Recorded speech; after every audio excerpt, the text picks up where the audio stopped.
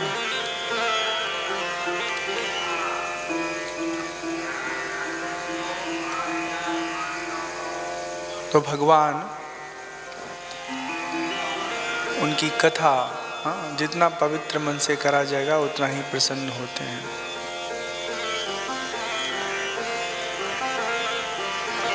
कथा सुनते समय अपने जीवन में एक संकल्प लेना चाहिए कि हमारे अंदर कोई कमी है तो सब कमी को इकट्ठा तो खाली नहीं किया जा सकता, खत्म नहीं किया जा सकता, लेकिन एक चीज को हम अपने जीवन से अब हटाएंगे, छोड़ेंगे।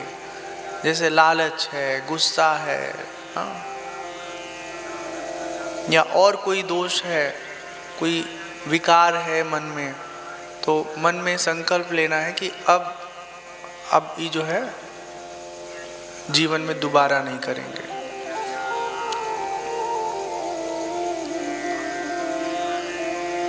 सनकादि कथा सुनाते हैं नारद जी को। भागवत कथा से भोग भी मिलता है और मोक्ष भी मिलता है।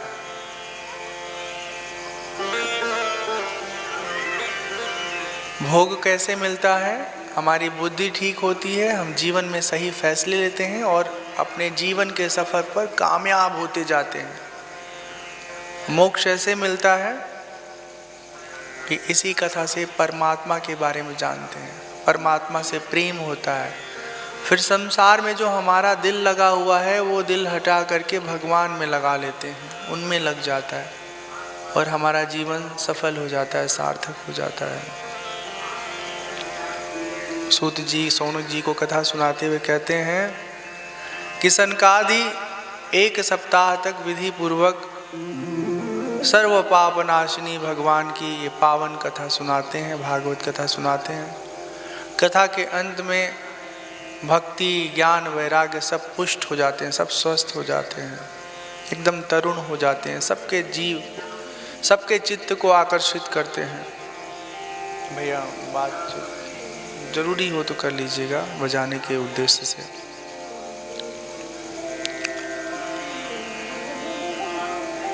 तो इस प्रकार से कथा संपन्न होता है। नारद जी बहुत प्रेम से भर करके गदगद वाणी में सनकादि जी को धन्यवाद देते हैं।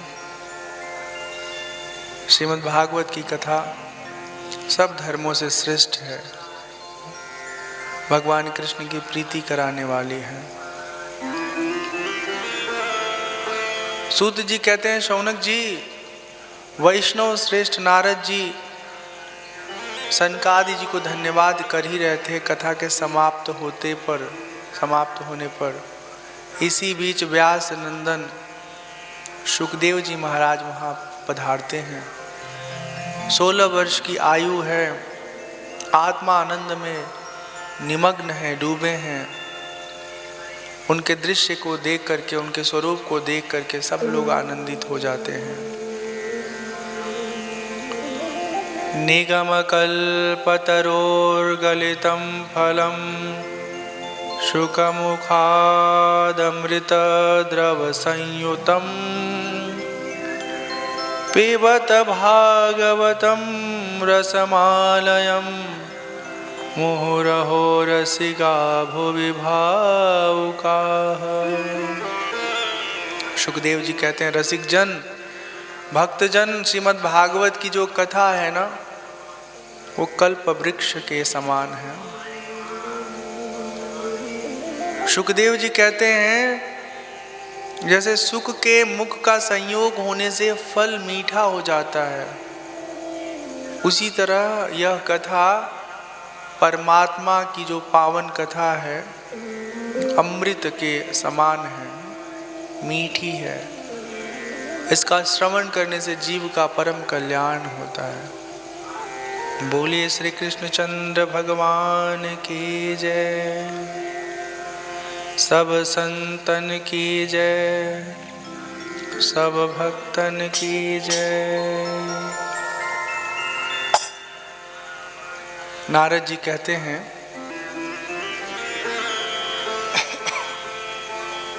कि यह ग्रंथ बहुत सुंदर है, बहुत आत्मा का कल्याण करता है। एक सवाल है हमारे भीतर, इस संसार में विषय की आसक्ति के कारण जीव व्याकुल है। कुछ अच्छा लग रहा है तो उसके लिए परेशान है, कोई अच्छा दिख रहा है तो उसके लिए परेशान है। तृष्णा खत्म नहीं हो रही है। जो पुरुष नियम पूर्वक कथा का श्रवण करते हैं उनका अंतःकरण तो शुद्ध हो जाता है, और जो संसार में फंसे हैं उनकी गति क्या होगी। इस तरह प्रथम स्कंध आरंभ होता है, यहाँ महात्मा की कथा पूरी होती है, और अब मंगलाचरण करेंगे। मंगलाचरण मतलब वो आचरण जिससे परमात्मा प्रसन्न होते हैं। जन्माद्यस्य यतोऽन्वयादितरतः चार्थे स्वभिज्ञः स्वराट् तेने ब्रह्महृदायादिकवये मुह्यन्ति यत्सूरयः तेजो वारिमृदां यथा विनिमयो यत्र त्रिसर्गो मृषा धाम्ना स्वेन सदा निरस्तकुहकं सत्यं परं धीमहि सत्यं परं धीमहि। जिससे जगत की सृष्टि हुई है, जिसमें जगत स्थित है, जिसमें जगत का प्रलय होता है, परमात्मा से भिन्न कहीं कुछ नहीं है। उन्हीं में जगत उत्पन्न होता है, उन्हीं में कायम रहता है और उन्हीं में प्रलय को प्राप्त हो जाता है। वो परमात्मा स्वयं प्रकाश है, अपनी शक्ति से संसार का सृजन करते हैं। उन परमात्मा का कृपा हम सबके जीवन पे हो और हम सब अपने आप को जानें। इसी प्रयोजन में हम सब अपने आप को लगाए हुए हैं। नैमिषे निमिष क्षेत्रे ऋषयः शौनकादयः सत्रं स्वर्गाय लोकाय सहस्रसममासतः।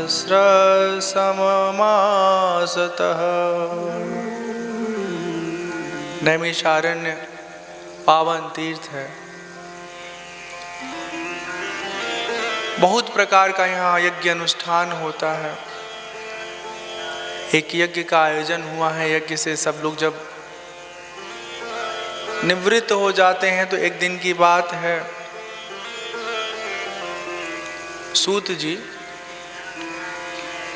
बड़े विद्वान हैं, उनको एक ऊंचे आसन पर बिठा दिया जाता है और समस्त ऋषि जो हैं वो प्रश्न करते हैं कि आत्म कल्याण कैसे हो, आत्मा का उद्धार कैसे हो, जीवन का प्रयोजन कैसे सिद्ध हो। संसार में जो हमारी आसक्ति है ना, हमारा लड़का, हमारा घर, हमारी संपत्ति, इनसे मोह कैसे कम हो, कृपा करके बताइए। सूत जी बड़े प्रसन्न होते हैं, कहते हैं कि ये प्रश्न आपका बहुत उत्तम है। उत्तम वही प्रश्न है जिसमें जीवन का कल्याण छुपा हुआ है। सबसे पहले भगवान के अवतारों का निरूपण आता है प्रथम स्कंद में। भगवान सनक, सनंदन, सनातन, संत कुमार इन 4 ब्राह्मणों के रूप में अवतार लेते हैं। दूसरी बार शूकर रूप में अवतार लेकर के पृथ्वी की रक्षा करते हैं। तीसरी बार नारद जी के रूप में अवतार लेते हैं। चौथा अवतार नर नारायण के रूप में होता है। 5वें अवतार में कपिल भगवान के रूप में अवतार लेते हैं परमात्मा। छठी बार दत्तात्रेय जी का जन्म होता है। 7वीं बार प्रजापति आकुति नामक पत्नी के माध्यम से यज्ञ भगवान का अवतार होता है। ये सब कथाएं आएंगी, उनका विवरण है यहाँ पर। फिर ऋषभदेव भगवान का जन्म होता है 8वीं बार। उसके बाद मत्स्य रूप में ऋषभदेव भगवान का 8वीं बार जन्म होता है। 9वीं बार पृथु का जन्म होता है। 10वीं बार जो है मत्स्य रूप में परमात्मा का अवतार होता है। 10वीं बार जो है मनु के रूप में। 11वीं बार कच्छप रूप में। आपको पता होगा जब समुद्र मंथन होता है तो कक्ष रूप में भगवान अवतार लेते हैं। 12वीं बार धन्वंतरी के रूप में अमृत कलश लेके प्रकट होते हैं। चिकित्सा विज्ञान के जो आदि गुरु हैं, जनक हैं, वो धन्वंतरी भगवान हैं। 13वीं बार भगवान मोहिनी रूप में अवतार लेते हैं। आपको याद है ना दृश्य, जब समुद्र मंथन से अमृत निकलता है तो असुर जो है झपट्टा मार करके रख लेते हैं, तो भगवान स्त्री का रूप धारण करके और उनको लालच दे करके, उनका मन बहला फुसला करके, उनके हाथ का अमृत छीन करके देवताओं को भगवान अमृत पान कराते हैं। 14वें अवतार में भगवान नरसिंह रूप में अवतार लेते हैं। आपको याद होगा प्रहलाद जी की कथा, उसको हम लोग विस्तार से आगे सुनेंगे। 15वीं बार वामन भगवान का अवतार होता है। 16वें बार में परशुराम जी के रूप में अवतार लेते हैं परमात्मा। 17वें बार में सत्यवती के गर्भ से पराशर जी के द्वारा व्यास रूप में परमात्मा का अवतार होता है और उन्होंने ही ये भागवत कथा का लेखन किया है। 18वीं बार परमात्मा का रामा अवतार होता है। 19वें बार में परमात्मा कृष्ण बलराम के रूप में अवतार लेते हैं। 19वें 20वें बार में पृथ्वी पे जो असुर थे उनका नाश करते हैं। भगवान का एक अन्य अवतार बुद्धावतार होता है और आगे कल की अवतार जो है वो होना बाकी है। ये भगवान के अवतारों की कथा है। इन सब कथाओं का, अवतारों का हम लोग कथा विस्तार से सुनेंगे। अभी यहाँ परिचय रूप में विषय आता है तो इसलिए आप सबको बताना आवश्यक था।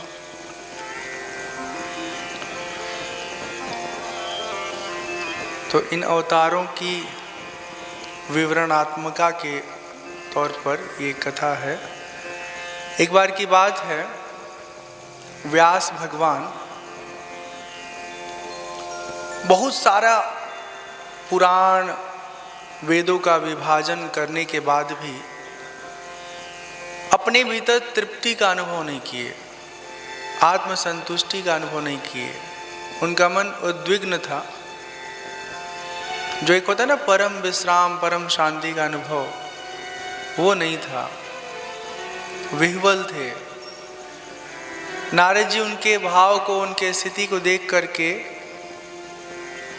व्यास जी को समझाते हैं, बताते हैं कि हे महाराज, आपने बहुत ज्ञान की बातें बड़ी बड़ी लिख डाली हैं, बता दी हैं, पर भगवान की कथा नहीं बताए हैं। भगवान की कथा करिए, उनके लीला का बखान करिए, बहुत आनंद मिलेगा। जब नारद जी इस तरह से समझाते हैं, बताते हैं, तो व्यास जी बड़े प्रसन्न होते हैं। व्यास जी आप निष्पाप हैं, आपके हृदय में कहीं कोई दोष नहीं है। एक आपको हम अपने जीवन की बात बताते हैं। नारद जी कहते हैं कि जीव का उत्थान होता है, जीव का विकास होता है। आज जो हमारी हाल है ना, वही कल भी बनी रहेगी ऐसा जरूरी नहीं है। अगर कोई व्यक्ति साधन भजन करेगा तो उसकी स्थिति बहुत अच्छी हो जाएगी। नारद जी कहते हैं हमारी माँ जो है सेविका थी, दासी पुत्र हम थे।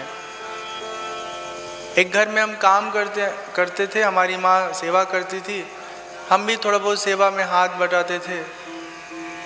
कुछ महात्मा लोग आए थे चतुर्मास करने के लिए। आपको पता हुआ चतुर्मास के बारे में, जब बारिश का मौसम होता है तो जो भगवान के भक्त होते हैं, साधक होते हैं, तपस्वी होते हैं, वो इधर उधर ज़्यादा चलते नहीं हैं, क्योंकि पृथ्वी पर बहुत तरह के जीव जंतु का प्रादुर्भाव होता है, वो पैरों से दब करके मर जाते हैं, इसलिए कम चला जाता है बारिश के मौसम में। तो वो महात्मा जन चतुर्मास के लिए आए थे, हमारी माँ उनकी बड़ी सेवा करती थी। वो लोग भोजन आदि के उपरांत सत्संग करते थे, हम उस सत्संग को बड़े ध्यान से सुनते थे, अच्छा लगता था। जो कुछ प्रसाद बच जाता था हम उसका सेवन कर लेते थे। वो लोग भगवान कृष्ण की मनोहर कथाएं सुनाते थे और हमारा मन भगवान में एकदम से लग जाता था। कुछ दिन के बाद वो लोग चले जाने के लिए तैयार हुए, तो हमने विनय किया, हमने कहा हे महात्मा जन, हमारा कल्याण हो इसलिए हमको कुछ उपदेश करिए, ताकि संसार से हम मुक्त हों, मोह माया के बंधन से आजाद हों। व्यास जी पूछते हैं, नारद जी जब लोग चले गए फिर क्या हुआ? नारद जी बताते हैं, एक दिन की बात है, हमारी माँ गऊ का दोहन कर रही थी, गऊ दूह रही थी, रात का समय था। रात में हमारी माँ के पैर में सर्प डस लिया, हाँ, और सर्प के डसने से हमारी माता जी का देहांत हो गया। उसके बाद हम घर परिवार छोड़ दिए और जंगल में चले गए, खूब भगवान का भजन किए, खूब सुमिरन किए। एक दिन की बात है, भगवान ने हमको अपने अंतःकरण में, मतलब हमारे अंतःकरण में हमको दर्शन दिया। हमको बड़ा अच्छा लगा, जब भगवान का रूप देखे ना हम तो उसमें डूब गए, लेकिन कुछ ही देर में वो रूप गायब हो गया। अब हम छटपटाने लगे कि हे भगवान, वो जो रूप दिख रहा था आपका वो कहाँ गया? आकाशवाणी हुई और उसमें कहा गया हमसे कि अभी सिर्फ इतना ही तुम्हारे हिस्से में था, और साधन भजन करो तो और भगवान का नित्य रूप दर्शन प्राप्त होगा। नित्य रूप मतलब एक बार जो प्राप्त हो गया वो कभी भगवान का रूप तुमसे दूर नहीं होगा। नारद जी बहुत साधन भजन करने लगे। अब देखिए यहाँ पर एक बात समझ लीजिए कि परमात्मा यदि चाहेंगे ना, तो जब चाहेंगे, जिस समय चाहेंगे अपना दर्शन दे देंगे। उनका मन है हमसे मिलने का, आपसे मिलने का, वो घर पे आ जाएंगे, सपने में आ जाएंगे। इसका मतलब ये नहीं है कि वो हमेशा के लिए मिल गए, वो अपना टेस्ट चखा करके कहेंगे बाबू अब और चाहिए, तो फिर तुम साधन भजन करके अपने आप को योग्य बनाओ। जैसे कोई लड़का पात्र नहीं है, बहुत अव्वल नहीं है, लेकिन मास्टर साहब कृपा करके क्या करते हैं, उसको ग्रेस मार्क दे देते हैं, कृपा अंक, तो वो बेचारा फेल नहीं होता है, पास हो जाता है। उसका प्रयोजन ये है कि अब ये जो पास हुए हो ना, तो और मेहनत करो ताकि अगले कक्षा में आप अच्छे से पहुंच जाओ। तो लालच देते हैं कभी कभी परमात्मा अपने भक्तों को कि अभी एक बार देख लिया ना, अच्छे लगे हैं ना हम, तो और पाना है और देखना है, तो खूब साधन भजन बढ़ाइए। नारद जी खूब साधन भजन करते हैं और एक समय के बाद नारद जी का वो जो शरीर है ना वो छूट जाता है, मतलब मृत्यु हो जाता है। ये शब्द बोलना अच्छा नहीं लगता है, क्योंकि जीव का कभी मरण होता ही नहीं है। अपने कर्म फल को भोगने के लिए जीव एक शरीर से दूसरे शरीर में जाता है, दूसरे से तीसरे में जाता है। कर्म बुरे होते हैं तो निम्न लोकों में, निम्न योनियों में, उत्तम होते हैं तो उच्च लोकों में, उच्च योनियों में जाता है। और अगर कोई जीव अपने जीवन काल में कामना को त्याग करके भगवान के भजन में खुद को लगा दिया ना, तो फिर मुक्त ही हो जाएगा। सारा जो जन्म मरण का रोग है वो है कामना। कामना से बचना है, कामना से पार करना है अपने आप को।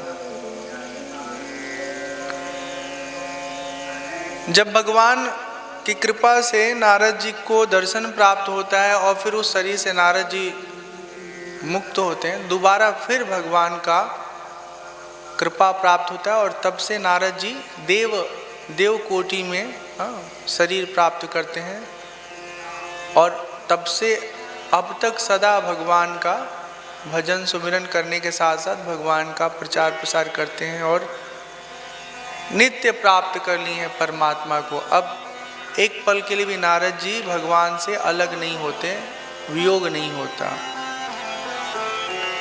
तो ये सारी कथा सुनाते हैं नारद जी अपने जीवन की कथा, और बताते हैं इस कथा के माध्यम से कि जो कोई भजन करेगा, भगवान का सुमिरन करेगा, उसको भगवान का सन्निधि लाभ प्राप्त होगा। सियावर रामचंद्र की जय, श्री कृष्ण चंद्र भगवान की जय। थोड़ा दिन नाम संकीर्तन करते हैं, फिर आगे की कथा में प्रवेश करेंगे।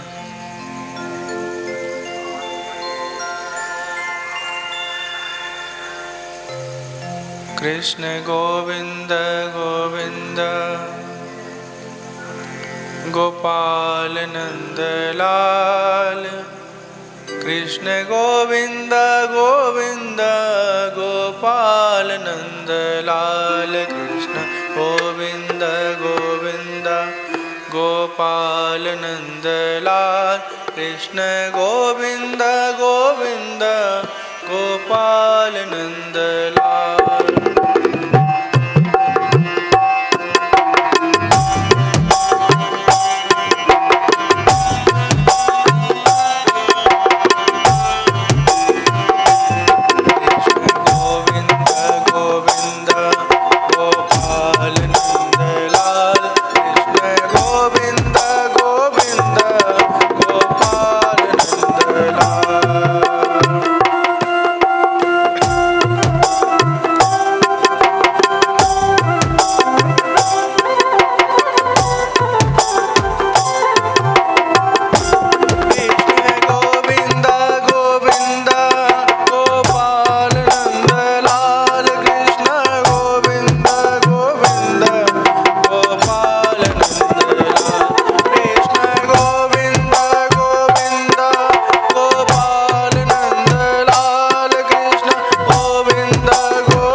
श्री कृष्ण चंद्र भगवान की जय, श्री राधा रानी सरकार की जय, श्री व्यास देव की जय, शुकदेव जी महाराज की जय। देखिए श्रीमद् भागवत कथा जो है ना, वो महाभारत की कथा से बहुत बहुत अच्छे ढंग से जुड़ी हुई है। तो अब थोड़ी देर महाभारत की कथा का यहाँ पर विवरण आता है, जिक्र आता है। सौनक जी कहते हैं श्रीमद् भागवत कथा के जो मूल श्रोता है ना, मुख्य श्रोता, वो है परीक्षित जी महाराज, और जो वक्ता है वो है शुकदेव जी महाराज। अब ये परीक्षित जी महाराज हैं कौन?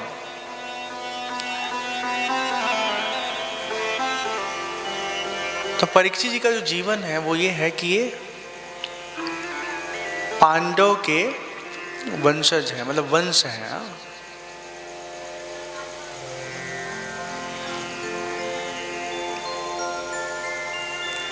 अश्वत्थामा है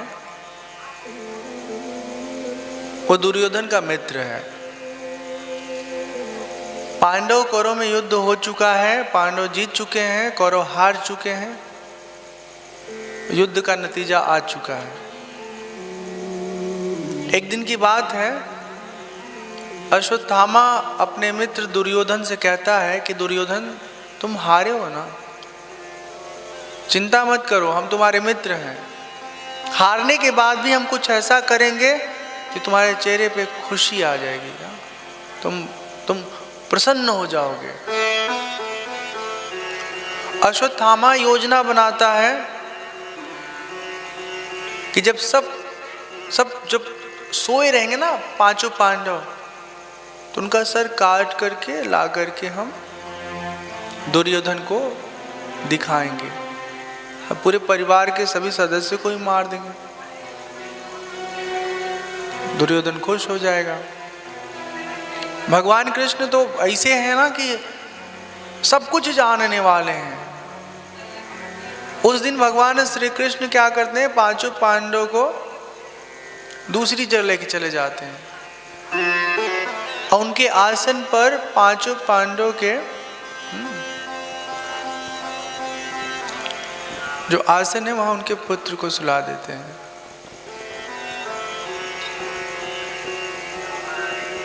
अब अश्वत्थामा आता है अंधेरी रात में और द्रौपदी के पुत्र को वो पांडव समझ करके, पांडव पुत्र समझ के अंधेरी रात में वो सर काट करके लेके जाता है। जब दुर्योधन को दिखाता है तो दुर्योधन देख करके एकदम से कांप जाता है, कहता है हे अश्वत्थामा, ये तुमने क्या किया? इन बच्चों से कौन सी दुश्मनी थी हमारी, ये तो निरपराध हैं, अबोध हैं। जब द्रौपदी को मालूम चला तो रोने लगी। कोई भी माँ रोएगी, हाँ, उनके दुख का कोई ठिकाना नहीं था। बहुत बहुत बहुत पीड़ा में अपने दुख को व्यक्त कर रही हैं। अर्जुन कहते हैं जब तक हम अपने पुत्र के हत्यारे का वध नहीं करेंगे तब तक हम चैन से नहीं बैठेंगे।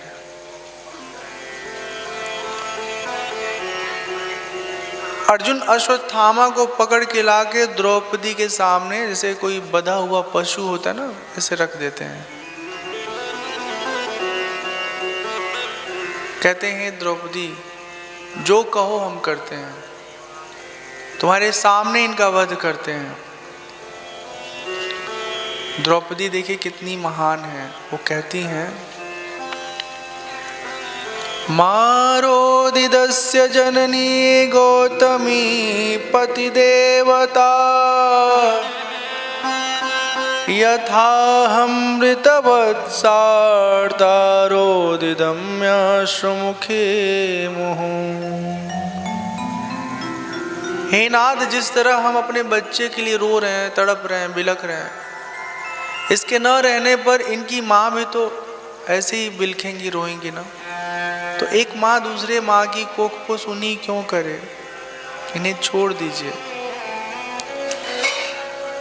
भगवान श्री कृष्ण अर्जुन को समझाते हैं कि यदि ब्राह्मण किसी की हत्या करे, किसी की जान ले, तो भी उसको मारना नहीं चाहिए, लेकिन छोड़ना भी नहीं चाहिए। ब्राह्मण को दंड देने का विधान ये है कि उसकी शिखा काट दी जाए, उसका जनेऊ काट दिया जाए, ये उसके लिए बड़ा दंड होता है।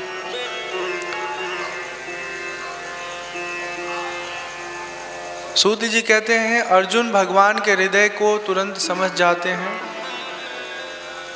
अश्वत्थामा के मस्तक में एक मणि है, तो उसे निकाल देते हैं और उसके बालों को काट देते हैं।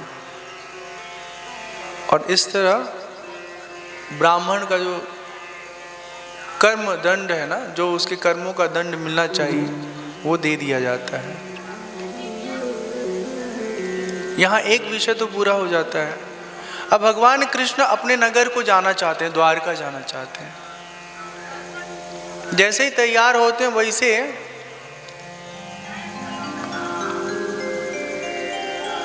परीक्षित की जो माँ है उत्तरा, वो कहती है, हे प्रभु हमारी रक्षा करिए। उत्तरा के गर्भ में परीक्षित पल रहे हैं। पाहि पाहि महायोगिन देव देव जगत्पते, नान्यं त्वदभयं पश्ये यत्र मृत्युः परस्परम्। हे देव, हे जगदीश्वर हमारी रक्षा करिए, हमें बचाइए, हमारे गर्भ को कोई नष्ट करना चाह रहा है। ऐसा लग रहा है जैसे लोहे का बाण हमारी ओर कोई दौड़ा आ रहा है। हे स्वामी हमारी रक्षा करिए। भगवान कृष्ण तो सब कुछ जानते हैं, अंतर्यामी हैं। वो अपना सूक्ष्म रूप धारण करके उत्तरा के गर्भ में जाते हैं और पता है क्या किया है? ये जो अश्वत्थामा है ना, वो एक बार तो पांडव के जो पुत्र हैं उनका वध किया, द्रौपदी ने छोड़ दिया, फिर भी अपने व्यवहार से ये खुद को सुधार नहीं रहा है। अब उत्तरा के गर्भ को नष्ट करने के लिए ब्रह्मास्त्र छोड़ दिए हैं। भगवान कृष्ण अपने कृपा से उसके प्रभाव को समाप्त करते हैं और फिर इस तरह परीक्षित की रक्षा करते हैं। अब भगवान अपने रथ पर सवार होकर के अपने नगर को जाते हैं। तब तक जो धर्मराज युधिष्ठिर हैं वो विह्वल हो जाते हैं। कहते हैं, भगवान इतना बड़ा युद्ध हुआ है, अपने लोगों को हमने मारा है, हमारा मन विचलित है, हमको समझ में नहीं आ रहा है क्या सही है क्या गलत है। भगवान उनको धैर्य धारण कराते हैं और कहते हैं, हे युधिष्ठिर, भीष्म पितामह सरसैया पर लेटे हुए हैं, धर्म के बड़े मर्मज्ञ हैं, हमारे समझाने से बातें समझ में नहीं आएंगी, वो बड़े अनुभवी हैं, उनके पास चलिए और उनसे धर्म का ज्ञान लीजिए। वहाँ भीष्म पितामह जो हैं भगवान का जब दर्शन करते हैं बहुत आनंदित होते हैं, बड़े प्रसन्न होते हैं। असल में भीष्म पितामह को इच्छा मृत्यु प्राप्त है, तो वो भगवान का इंतज़ार करते हैं कि जब भगवान हमारे सामने आएंगे तभी हम अपना शरीर त्यागेंगे। भीष्म कहते हैं, भीष्म पितामह जी कहते हैं कि हे राजा युधिष्ठिर, आपने कहीं कुछ भी गलत नहीं किया, धर्म अनुसार युद्ध हुआ है और उसमें आप दोषी नहीं हैं। हर राजा का ये कर्तव्य है कि जहाँ पापाचार अनाचार हो उसको समाप्त करे। भगवान कृष्ण से कहते हैं भीष्म पितामह कि हे कृष्ण, जिस तरह से शुद्ध मन शुद्ध तन शुद्ध बुद्धि हमें दिया था, ठीक वैसे ही शुद्ध मन शुद्ध तन शुद्ध बुद्धि हम आपके चरणों में अर्पित कर रहे हैं। और ऐसे कह करके अपने शरीर का त्याग कर देते हैं और उनके शरीर से जो आत्मा निकलती है भीष्म पितामह की, परमात्मा में विलीन हो जाती है, ऐक्य प्राप्त हो जाती है। बोले कृष्णचंद्र भगवान की जय। जय जय राधे श्याम, जय जय सीताराम। तो भागवत कथा के जो मूल मुख्य श्रोता हैं परीक्षित जी महाराज, उनका ये संबंध है भगवान श्री कृष्ण से कि जन्म से ही भगवान कृष्ण की उनको कृपा प्राप्त हुई है। जन्म से पूर्व ही भगवान ने उनको बचाया है। जब उनका जन्म हो जाता है ना, तो भगवान की भक्ति में हमेशा लीन रहते हैं परीक्षित जी महाराज। अब भगवान यहाँ से द्वारका जाते हैं और द्वारका पहुँच करके लीला संवरण करते हैं। कई महीने बाद ख्याल आता है पांडवों को कि भगवान कैसे हैं, उनका समाचार कैसा है। तो अर्जुन को भेजा जाता है कि जाइए जरा भगवान का समाचार लेके आइए, कैसे हैं भगवान कृष्ण। अर्जुन समाचार लेने द्वारका आते हैं। उनको पता चलता है भगवान श्री कृष्ण अपना लीला संवरण कर चुके हैं, इस धराधाम को छोड़ के जा चुके हैं। अर्जुन की हालत बहुत खराब है। उनके मुख से शब्द भी नहीं निकलता है, कोई वाणी नहीं निकलती है। घर में जब सब लोग पूछते हैं कि क्या हुआ, तब अर्जुन कहते हैं पता है हमारे बुआ के पुत्र, हमारे सखा अर्जुन कहते हैं हमारे सखा भगवान कृष्ण हमको ठग लिया। जीवन भर उनके साथ रहे लेकिन हम समझ नहीं पाए और हमको अकेले छोड़ के चले गए। भगवान श्री कृष्ण के लीला संवरण के बाद पांडव भी अपना शरीर जो है वो त्याग देते हैं और त्यागने से पहले परीक्षित जी को राजा बना देते हैं।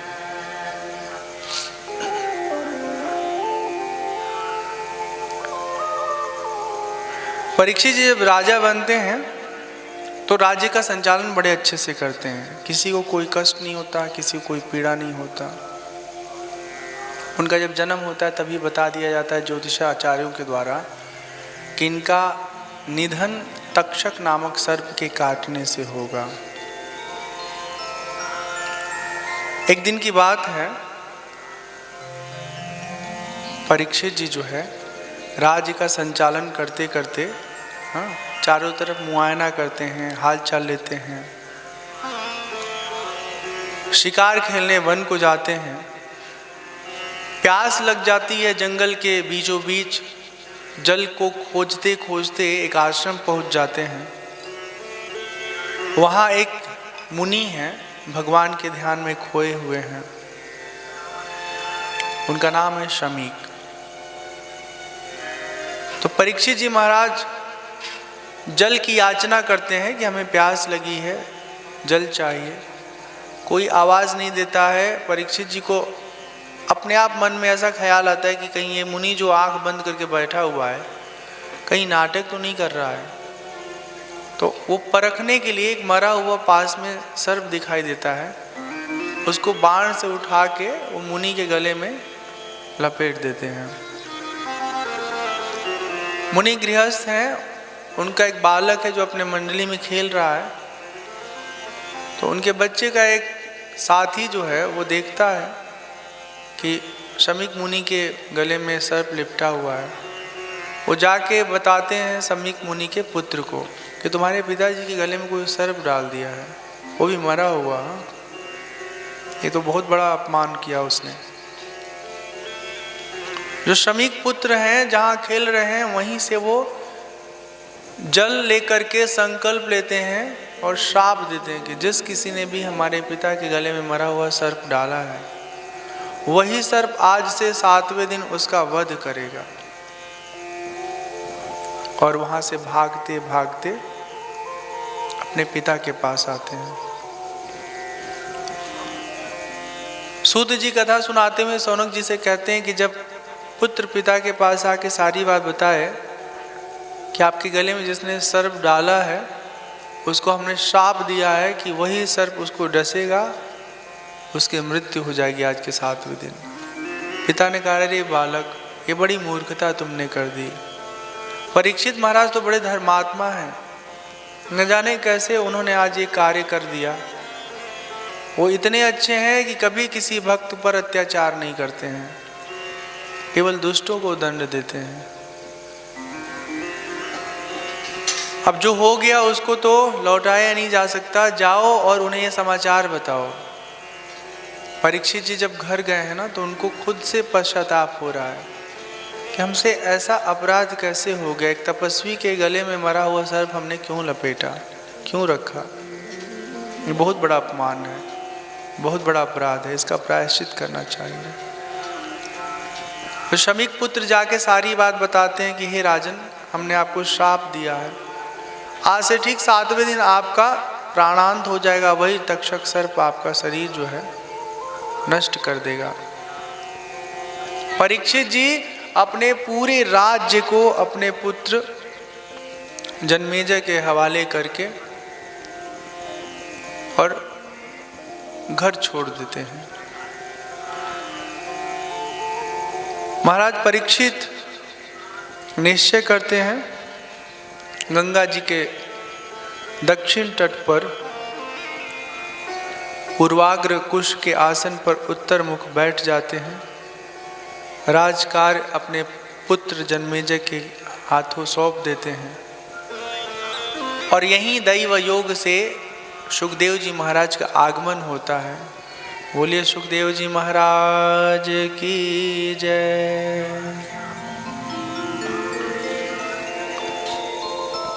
सुखदेव जी को एक ऊंचे सुंदर आसन पर बैठा करके उनसे निवेदन करते हैं परीक्षित जी कि महाराज आप योगियों में परम सिद्ध हैं, परम गुरु हैं। जो पुरुष मरणासन्न हो, जो मृत्यु के अत्यंत निकट हो, जिसकी मृत्यु एकदम सामने खड़ी हो, उसको क्या करना चाहिए। साथ ही यह भी बतलाइए कि मनुष्य मात्र को क्या करना चाहिए, क्या सुनना चाहिए, किसका जप करना चाहिए, किसका स्मरण करना चाहिए, किसका भजन करना चाहिए, किसका त्याग करना चाहिए। इस प्रश्न के साथ प्रथम स्कंद पूरा होता है और हम लोग द्वितीय स्कंद में जाएंगे। उससे पहले एक भजन सुन लेते हैं, फिर कथा में प्रवेश करेंगे।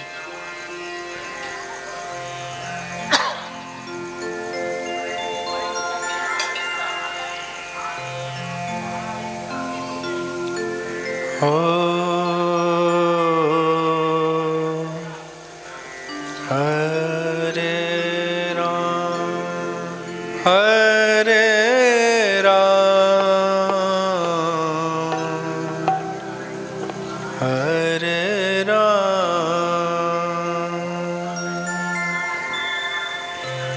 हरे राम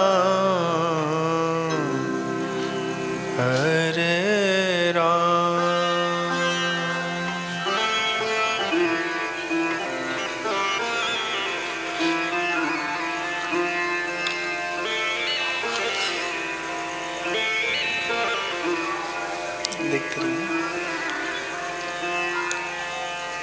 पकड़ लो हाथ बनवारी, नहीं तो डूब जाएंगे।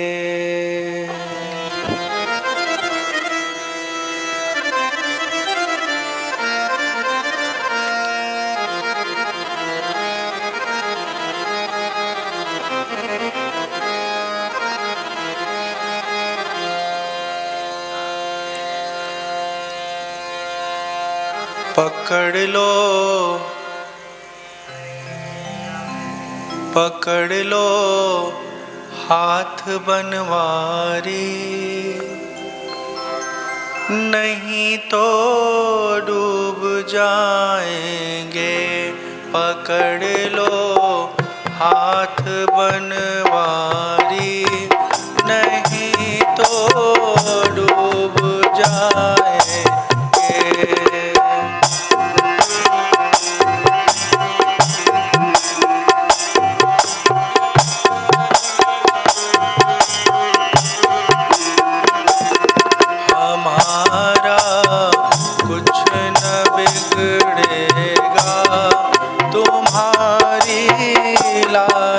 जाएगी।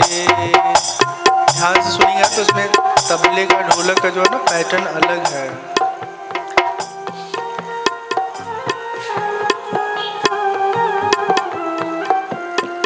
पकड़ लो हाथ बनवारी, नहीं तो डूब जाएंगे।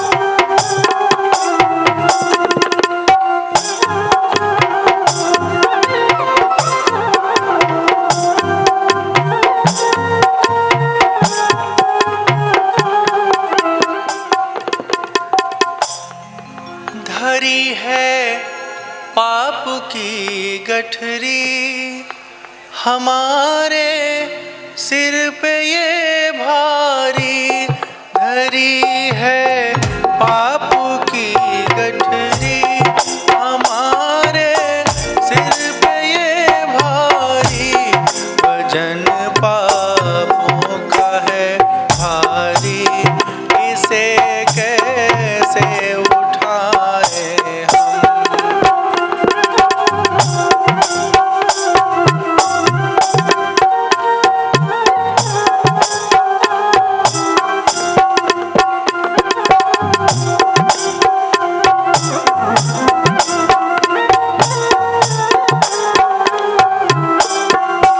तुम्हारे ही भरोसे पर जमाना छोड़ बैठे हैं।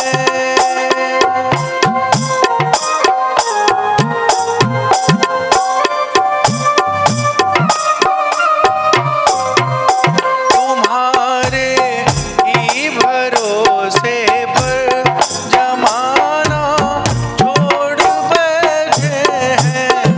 जमाने की तरफ देखो, इसे कैसे निभाए हम।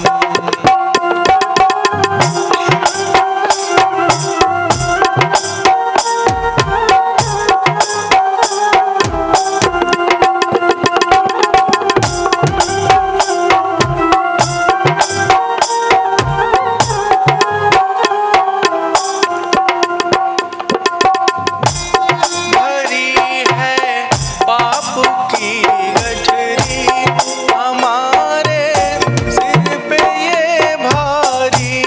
पड़ी है पाप की गठरी, हमारे सिर पे ये भारी। वजन पापों का है भारी, इसे कैसे उठाए हम। पकड़ लो हाथ बनवारी, नहीं तो डूब जाएंगे। हमारा कुछ न बिगड़ेगा, तुम्हारी लाज जाएगी। तुम्हारी लाज जाएगी, तुम्हारी लाज जाएगी। हरे राम हरे राम, हरे राम हरे राम। श्री कृष्णचंद्र भगवान की जय। श्री सुखदेव जी महाराज की जय। जय जय सीताराम, जय जय राधे श्याम।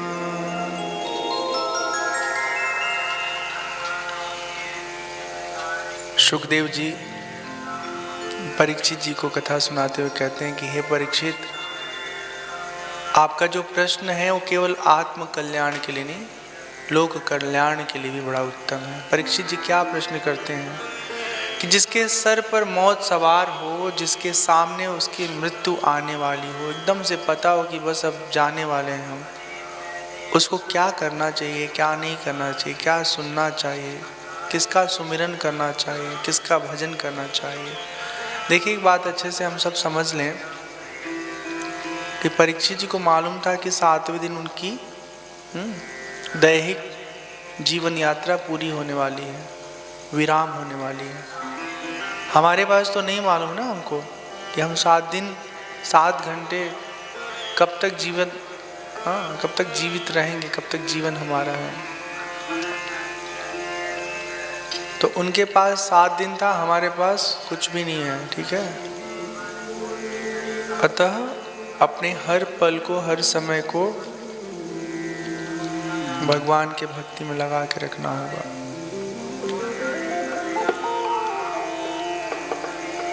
भगवान श्री कृष्ण के भक्ति में सुदृढ़ भाव परीक्षित का है। सुखदेव जी कहते हैं, नमः परस्मै पुरुषाय, नमः परस्मै पुरुषाय भूयसे, सदुद्भवस्थान नीलो निरोधलीलया, गृहीत शक्ति त्रितयाय देहिनाम्, अंतर्भवायोत्पलक्ष्य वर्तमने। उस परम पुरुष पुरुषोत्तम परमात्मा का जो लीला है उनको कोटि कोटि प्रणाम। परमात्मा इस संसार का सृजन करते हैं, पालन करते हैं, संहार करते हैं। उन्हीं के प्रभाव से सृष्टि का संचालन होता है।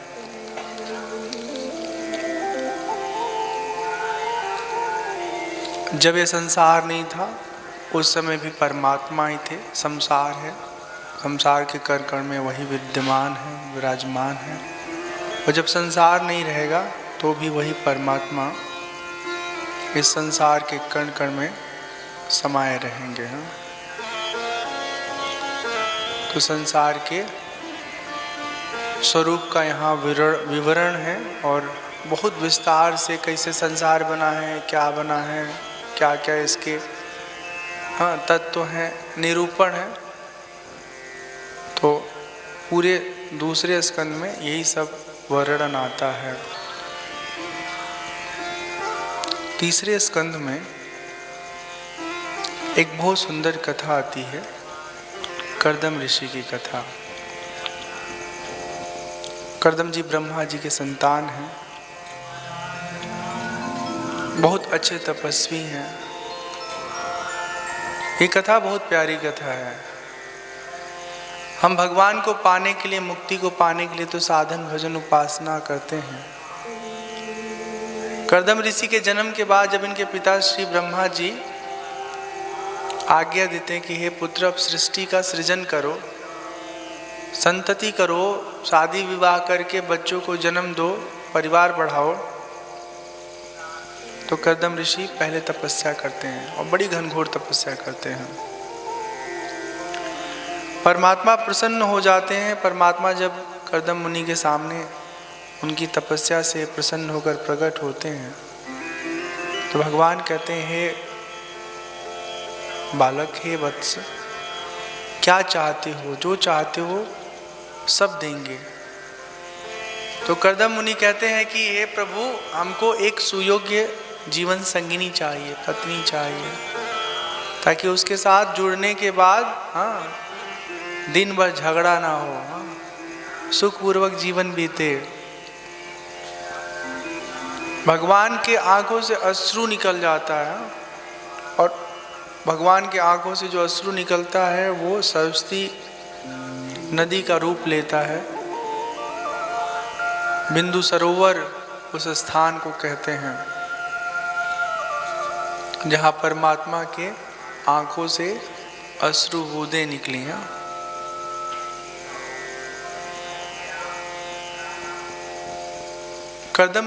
कर्दम मुनि की तपस्या सफल हुई। मनु महाराज हैं, उनकी पुत्री हैं देवहूति। मनु महाराज अपनी बेटी को लेके आते हैं कर्दम मुनि के आश्रम, और वहाँ पर देवहूति जी का कर्दम जी के साथ विवाह संपन्न होता है। विवाह हो जाता है। देवहूति मैया खूब सेवा करती हैं कर्दम मुनि की, और कर्दम जी अपने तपस्या में लीन रहते हैं। एक दिन की बात है, देवहूति मैया कहती हैं, हे प्रभु, हे भगवान, हमें संतान भी चाहिए। तो फिर अपने दिव्य प्रभाव से देवहूति जो सेवा करते करते उनका शरीर दुबला हो गया था, क्षीण हो गया था, वो सब ठीक कर देते हैं और एक बहुत दिव्य विमान अपने तपोबल से सृजित करते हैं, बनाते हैं। उसमें बहुत सालों तक साथ साथ रहते हैं, हर तरह से अपने जीवन संगिनी देवहूति मैया को प्रसन्न करते हैं, सुखी रखते हैं। फिर इन्हीं के द्वारा कपिल भगवान का जन्म होता है। कर्दम मुनि के पुत्र बन के कपिल भगवान का इस धराधाम पर आगमन होता है। बोले कपिल भगवान की जय। जब कपिल भगवान का जन्म होता है,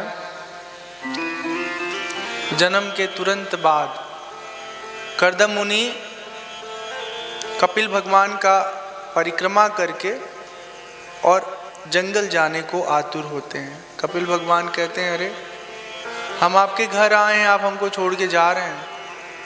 कर्दम मुनि कहते हैं, आपका जो ये स्वरूप है, साकार स्वरूप, ये तो मिलता है और फिर बिछुड़ जाता है। हम आपके उस निराकार स्वरूप को पाने के लिए जा रहे हैं, तपस्या करने, जो एक बार मिल जाता है तो कभी जीवन से अलग नहीं होता है। और निराकार स्वरूप कहाँ रहता है? हम सबके हृदय में अंतर्यामी रूप में परमात्मा हर पल विराजमान रहते हैं। और इस तरह भगवान से अनुमति लेकर के कर्दम ऋषि जंगल चले जाते हैं, बहुत घनघोर तपस्या करते हैं और फिर वो मुक्त हो जाते हैं, देह के बंधन से आजाद हो जाते हैं। इधर देवहूति मैया जो हैं, एक दिन की बात है, कपिल भगवान से बातचीत करती हैं और कहती हैं, निर्विन्नाम नितराम हुमन असत इंद्रिय तर्षणात् येन संभाव्यमानेन प्रपन्नान्धं तमः प्रभो।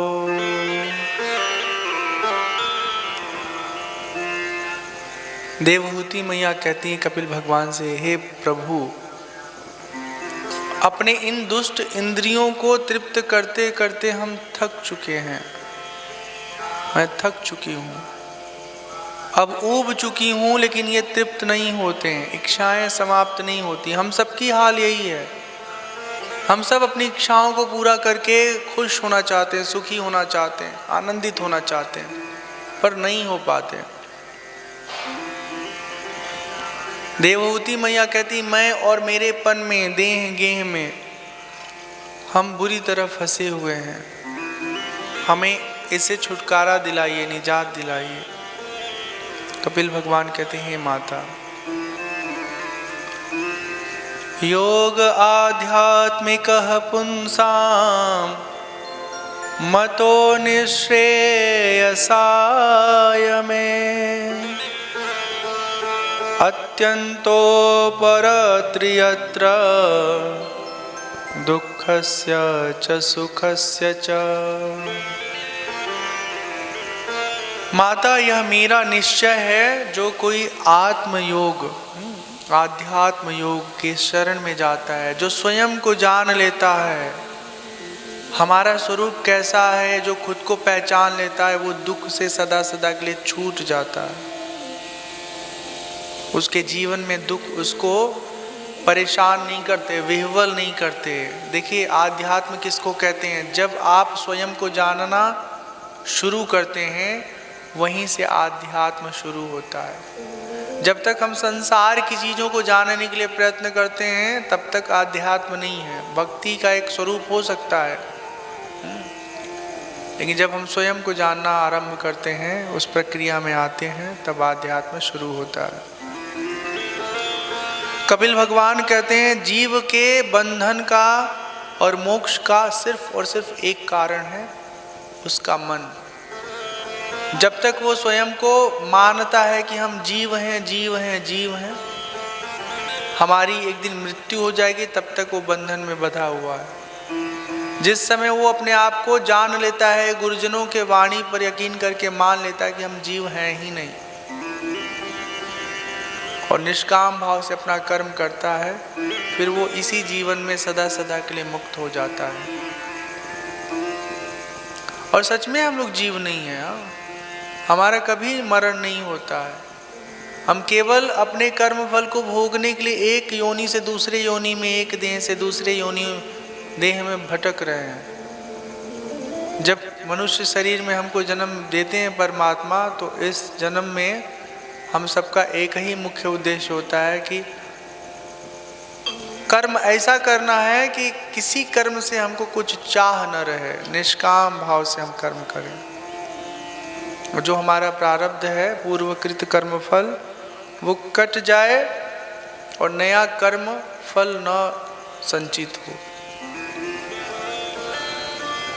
कपिल भगवान कहते हैं माँ मुझसे प्रेम करो, मेरी प्रसन्नता के लिए सारे काम करो।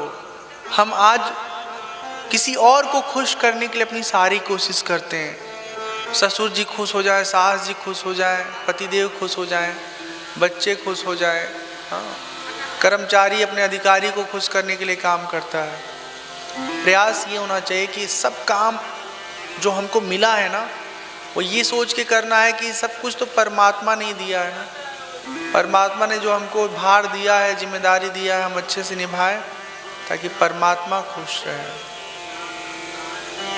परमात्मा कहते हैं कपिल भगवान के रूप में, जिनका एकमात्र मैं ही प्रिय हूँ, मैं ही पुत्र हूँ, मैं ही मित्र हूँ, मैं ही गुरु हूँ, मैं ही जिनका सब कुछ हूँ।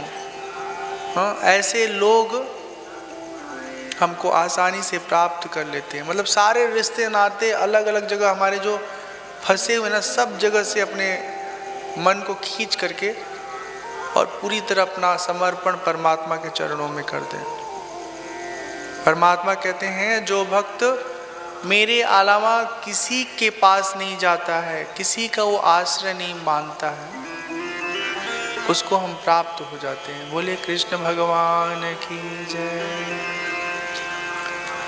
देवहूति मैया कहती हैं, हे परमात्मा, आपने जो बताया उससे हमारा जो मन का भ्रम है वो दूर हो गया। आपकी बड़ी कृपा है। और इस तरह से देवहूति मैया भगवान के दिए ज्ञान से खूब साधन करती हैं, भजन करती हैं और कर्म फल बंधन से मुक्त हो जाती हैं। देवहूति जी भी अपने जीवन में साधन करके समाधि को प्राप्त कर लेती हैं और इस देह के यात्रा से सदा सदा के लिए मुक्त हो जाती हैं। ये बर्तन धीरे धीरे रखिए आप लोग। हाँ, कौन बर्तन ही है ना, कौन है ये उठा के फेंक रहा है? इतना बार समझाने समझ नहीं आ रहा है, उनको जाके बताइए। गुस्साइल बाड़ू तो मर्दे को पकड़ के कूटा। हाँ, बर्तन कहाँ है तुरंत हो लो, जैसे गुस्सा वो से पकड़ कूटा पीटल हुआ ना। अब मुँह में कपड़ा ठूस के, हाँ, ताकि पे पाँच चा ना करे लोग, नहीं तो गाँव वाले बचावे आ जाएंगे। ठीक है, नहीं मजाक कर रहा हूँ, हंसी मजाक। हाँ, थोड़ा बहुत विनोद के लिए किसी न किसी को लटकाना पड़ता है सूली पे। हाँ, सियावर रामचंद्र की जय। श्री कृष्णचंद्र भगवान की जय। तो जो अभी करदम जी की कथा हम सब सुने हैं, इसका सार ये समझ लीजिए कि जीवन में केवल भगवान को पाने के लिए नहीं, अगर अच्छा जीवन साथी भी हम पाना चाहते हैं तो खुद को तपाएं, बुद्धि को शुद्ध करें। जिसको आध्यात्म का ज्ञान होगा वो भगवान को भी पालेगा और संसार में भी बहुत सुंदर जीवन प्राप्त कर लेगा। देखिए, आध्यात्म ये सिखाता है कि हमको व्यवहार कैसे करना है। कुछ लोग थेथर बोले, उनके कितनों डाटा वो कुछ प्रतिक्रिया नहीं देते हैं, तो थेथरई भी आध्यात्म से ही आती है, ठीक है ना। अब इसका मतलब ये नहीं कि आध्यात्म इसलिए जानना समझना है कि थेथर बनना है, नहीं। मतलब ये कि कोई कहे बहुत मोटे हो, हाँ काहे इतना मोट हो जाते हो, तो जब को आध्यात्म मालूम है वो कहेगा है देखो भाई ये हमारे शरीर मोटा रही है, हम नहीं मोटे होते हैं। कोई कहे सावर बाटर, तो आदमी जवाब दे कि देखो आत्मा तो सावर गोर होला नहीं। हाँ, शरीर कर्म फल के अनुसार एक बार सावर मिल गल बा, अगले बार अच्छा कर्म करब गोर मिल जाए। तुहार गोर बा, अच्छा कर्म नहीं करबा तुहार सावर हो जाए, ठीक ना। तो जब ज्ञान होता है तो आदमी अपने शरीर के साथ होने वाले व्यवहार में उलझता नहीं है। अब किसी का शरीर रोगग्रस्त है, दिन भर ये जप रहा है कि ये भगवान कैसे ठीक हो कैसे ठीक हो, पर उसको जब आध्यात्म का ज्ञान होगा ना तो वो कहेगा हे भगवान अभी शरीर छूट जा छूट जा छूट जा, हाँ अपने गति के हम प्राप्त कर जाएं, मुक्त हो जाएं इससे। तो ज्ञान होने का ये फल प्राप्त होता है। दुख ज्ञानी के जीवन में भी आता है, दुख अज्ञानी के जीवन में भी आता है। जब अज्ञानी कोई होता है तो उस दुख से बार बार पीड़ित होता है, और जब कोई ज्ञानी होता है तो उस दुख में हाँ वो अपना रास्ता बना के आगे की ओर प्रस्थान करता है। बोलिए सियावर रामचंद्र की जय, पवन सुत हनुमान की जय, बोलो भाई सब संतन की जय।